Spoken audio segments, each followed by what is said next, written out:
Episode pertama ini diawali dengan diperlihatkannya sekelompok prajurit negara api yang sedang mengejar seorang mata-mata dari kerajaan tanah.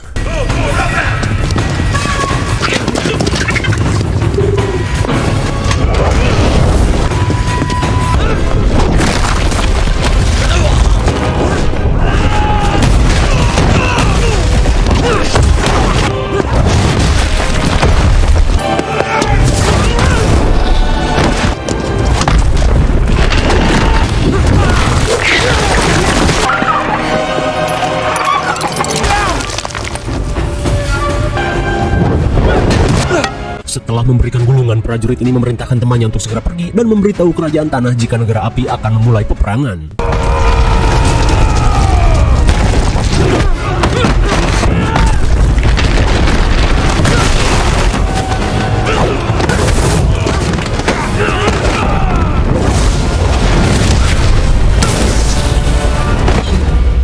Namun setelah cukup epik melakukan perlawanan, sialnya si mata-mata ini harus tertangkap juga. Sesaat kemudian, prajurit ini dibawa ke hadapan singgasana api.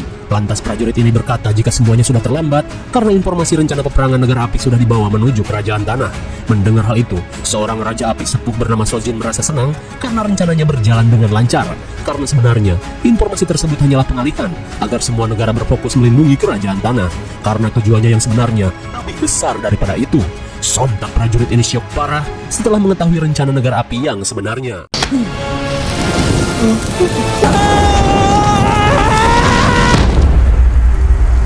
Dan ternyata Sojin berencana untuk meratakan semua orang di kuil udara selatan guna menghabisi seorang avatar yang terlahir di antara pengembara udara. Earth, water, air, fire. The four nations have lived in harmony. The one person with the ability to master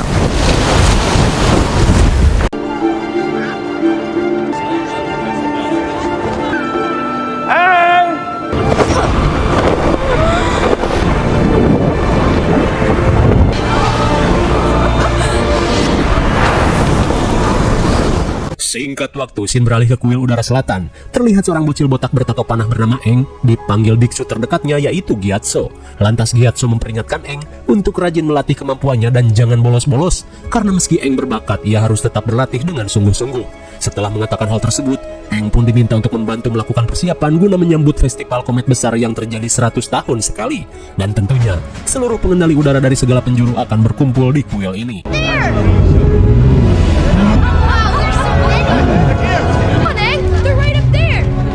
Did you tell him? Dirasa Gyatso belum memberitahu informasi penting pada Eng, ia pun diajak rekannya untuk melakukan rapat dengan para petinggi. Di tengah rapat, Gyatso dan para petinggi lain membahas perkara Eng yang masih berumur 12 tahun, namun dinyatakan menjadi reinkarnasi avatar selanjutnya setelah avatar Roku dari negara api. Namun di saat itu pula, Gyatso merasa khawatir dengan Eng yang harus memikul beban berat di usianya yang masih bocil. Namun para petinggi mengatakan jika hal tersebut merupakan sebuah takdir bagi Eng untuk memikul kedamaian dunia. Apalagi menurut informasi, Raja Sojin sudah berencana memulai peperangan pada kerajaan tanah, dan Eng harus segera berlatih mengendalikan ketiga elemen lain. Dirasa ada benarnya, Gyatso yang tak punya pilihan lain akhirnya berencana memberitahu Eng. I'm actually not old enough to have seen that. Beberapa saat kemudian, Gyatso mengajak Eng ke kuil avatar terdahulunya yaitu avatar Yang Chen. Dan Yang Chen merupakan avatar dari pengendali udara. Hingga setelah dia wafat, avatar baru terlahir di negara berikutnya sesuai siklus, yaitu dari suku air, kerajaan tanah, dan yang terakhir dari negara api yaitu Roku. Dan setelah 12 tahun lalu Roku wafat, avatar berikutnya akan kembali terlahir di pengembara udara. Dan Eng, kau adalah avatar berikutnya. Eng pun diperintahkan untuk berkelana dan mempelajari semua elemen sebelum negara api menyerang dan menghancurkan keseimbangan. Mendengar hal itu, Eng pun merasa belum sanggup karena harus memikul beban yang sangat berat. Di tengah malam, terlihat Eng merasa gelisah setelah mengetahui jika dirinya adalah seorang avatar. Tak lama kemudian, ia pun dihampiri bison terbangnya yaitu Appa.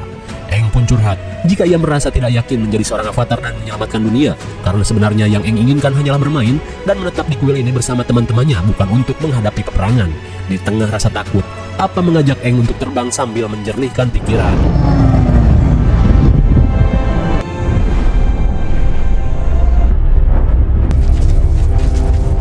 Namun saat Eng pergi, Raja Sojin dan prajuritnya sudah bersiap melakukan penyerangan berkat kekuatan dari komet yang membuat mereka semakin OP.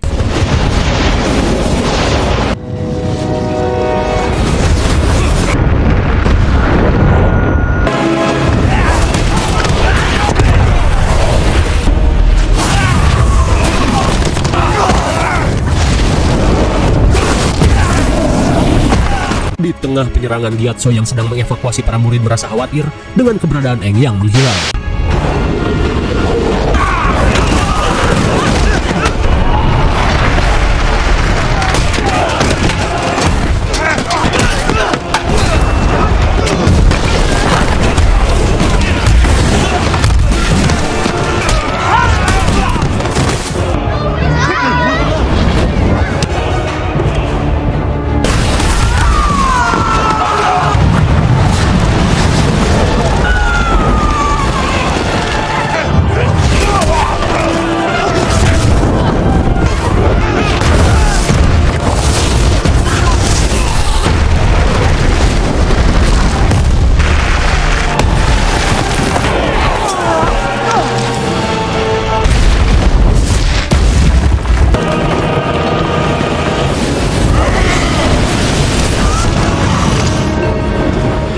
Dirasa hanya tersisa dirinya seorang, Gyatso pun bersiap menghadapi pasukan negara api.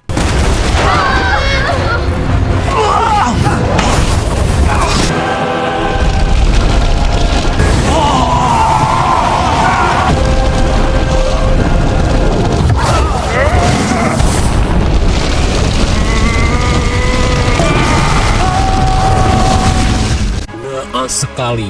Dengan tambahan buff dari komet, Sojin dan pasukannya berhasil meratakan semua pengembara udara. Sementara di sisi lain, terlihat Aang yang berniat menenangkan diri malah diterjang badai ekstrim. Dirasa berbahaya, Aang pun memutuskan untuk kembali.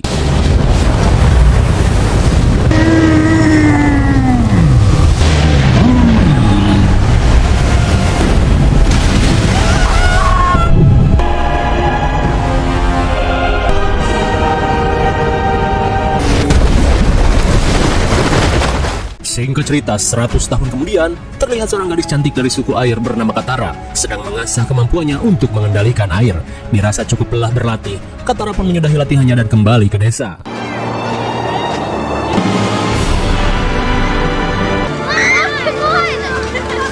We've been manning the wall in 3-hour shifts. Di pemukiman Teluk Serigala, si kakak yang bernama Sokka terlihat sedang membriefing prajurit-prajurit bocilnya untuk mempertahankan keamanan desa. Melihat Katara yang datang, Sokka berkata jika hari ini para nelayan tidak mendapat hasil buruan yang memuaskan. Maka dari itu, Sokka yang berperan sebagai pemimpin desa mengajak Katara pergi berburu ikan. Sambil mencari ikan, Sokka pun berkata jika dirinya tidak suka dengan Katara yang terus-terusan mengasah kemampuannya mengendalikan air. Karena takutnya, jika negara api mengetahui hal itu, mereka akan menghabisi seluruh penduduk seperti yang menimpa mendiang ibunya. Saat Katara merajuk, Sokka yang melihat ikan buruan meminta adiknya ini untuk mendayung.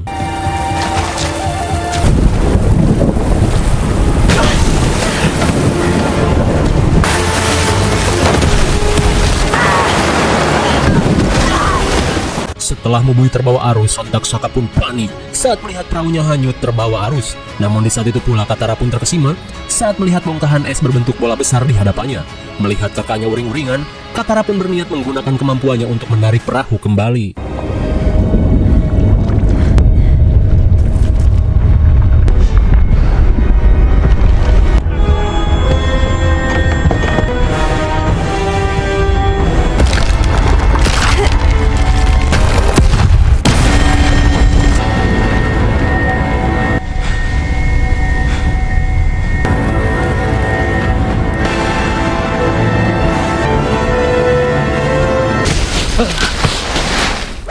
Sontak mereka pun heran saat melihat Aang yang muncul dari bongkahan es dengan cahaya yang bersinar. Khawatir dengan keadaan Aang, Katara pun berniat membawanya ke desa. Sekembalinya ke desa, si nenek bernama Grand terlihat syok saat melihat tato panah di sekujur tubuh Aang yang menandakan seorang pengendali udara.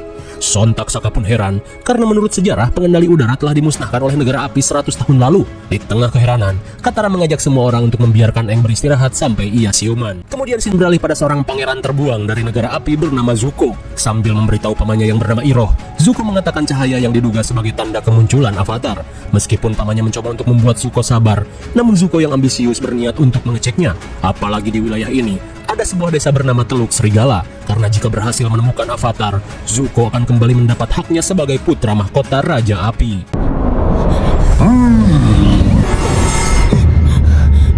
Kembali pada Aang yang baru tersadar dari tidur panjangnya.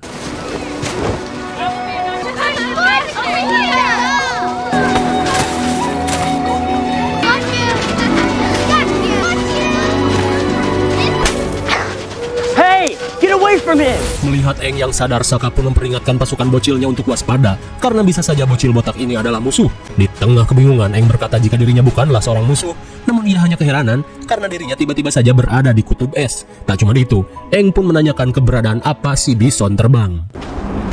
Have you seen him?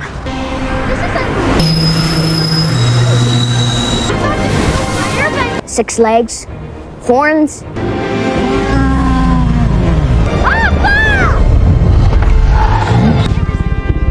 Sky bison.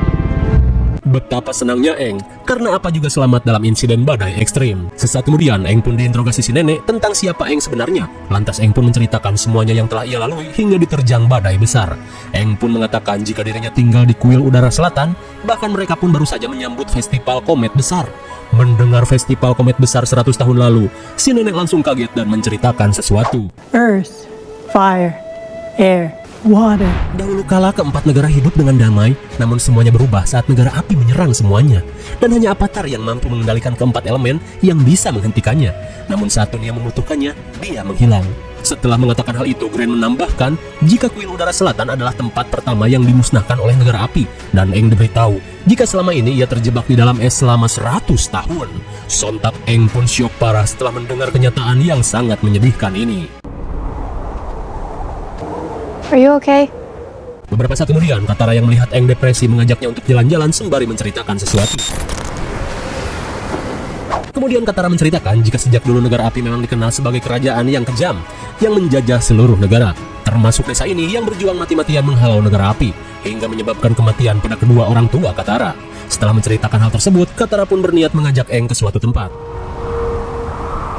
Part of the Fire Nation's first attacks on the Water Tribe. Sesaat kemudian mereka pun tiba di dalam puing kapal bekas penyerangan negara api, dan di tempat ini pula Katara melatih pengendalian air secara diam-diam. You're a waterbender. Melihat Katara kesulitan, Eng memberikan sebuah tips pada Katara. By finding balance, it's about energy, the energy.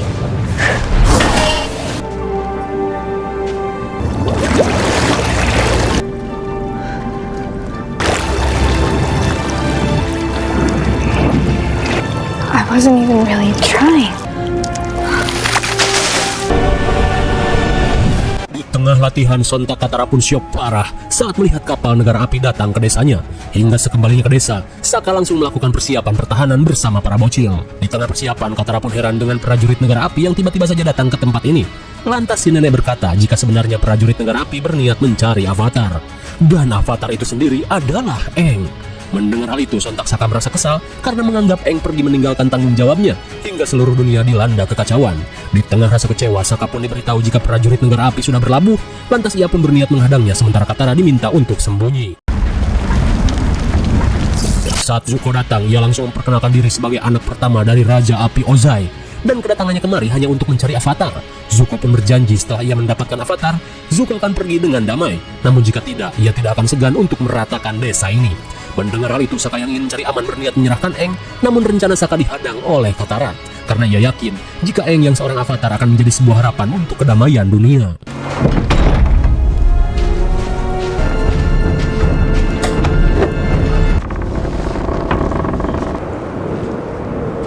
Dengan gagah berani, Saka pun berusaha mengusir Zuko dari tempat ini. Dan cerdiknya, ia yang tahu diri menantang Zuko Baiwande dan jangan keroyokan.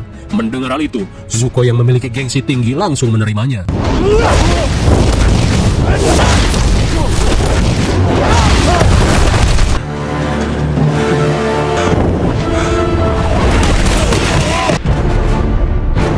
Leave him alone!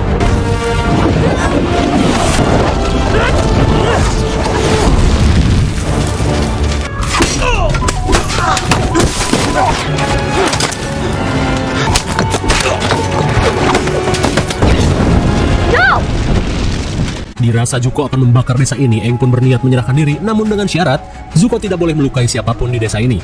Kemudian Eng mengucapkan salam perpisahan pada Katara dan Saka. Ia pun memuji Saka yang seorang pemberani.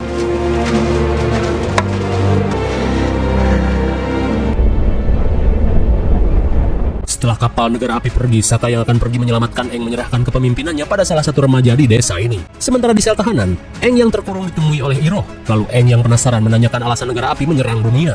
Namun Iroh seakan terlihat malu saat akan menjelaskan pandangan negara api, di mana negara api ingin mengendalikan seluruh negara dalam satu kekuasaan. Mendengar hal itu, Aang pun tidak terima dengan cara tersebut karena hanya akan menghancurkan keseimbangan dunia.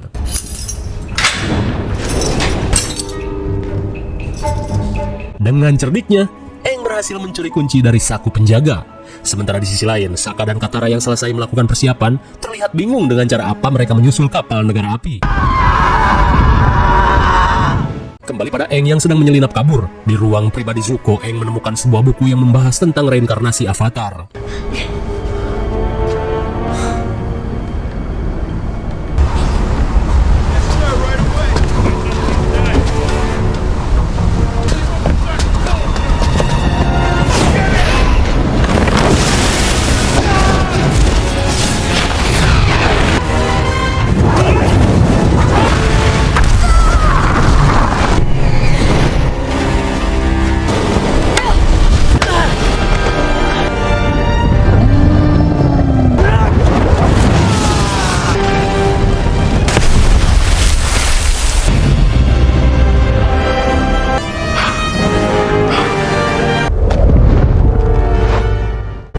Akhirnya, berkat bantuan teman-temannya, Aang pun berhasil lolos dari incaran Zuko. Dan jelas saja, Zuko yang hampir mendapat tahta dari ayahnya terlihat marah besar.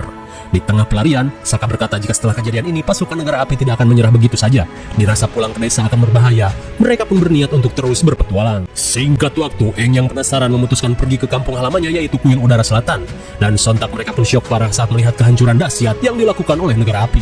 Di tengah rasa syok, Aang pun berniat mengecek kuil tempat patung Yang Chen berada.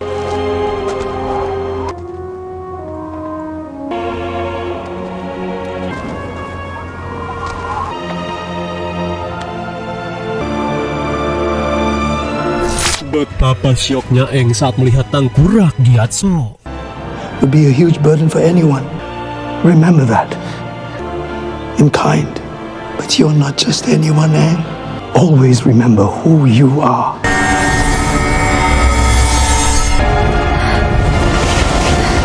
What is he doing?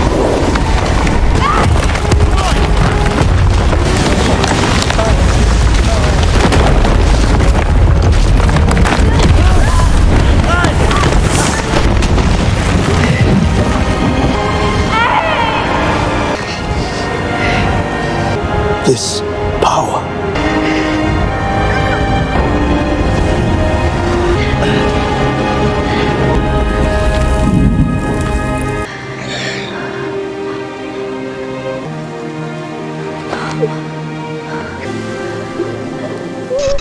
Singkat waktu, setelah melihat kondisi kuil udara yang hancur berantakan, Aang yang menjadi pengendali udara terakhir sekaligus Avatar, bertekad untuk menguasai keempat elemen demi kedamaian dunia.